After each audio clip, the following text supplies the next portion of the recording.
ఈరోజు పరిశుభ్రత గురించి నేను వేసిన ఈ ముందడుగు ఆంధ్ర రాష్ట్రాన్ని పరిశుభ్రంగా ఉంచడంలో సహాయం చేస్తుందని నమ్ముతూ ఈ రోజు నుండి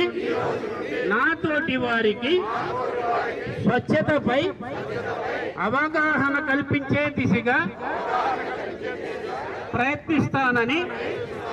భవిష్యత్ తరాలకు ఆరోగ్యవంతమైన, సుభిక్షమైన, ఆనందకరమైన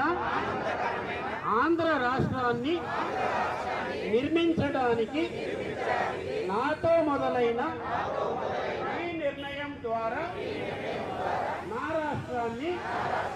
స్వర్ణ ఆంధ్ర, స్వచ్ఛ ఆంధ్రగా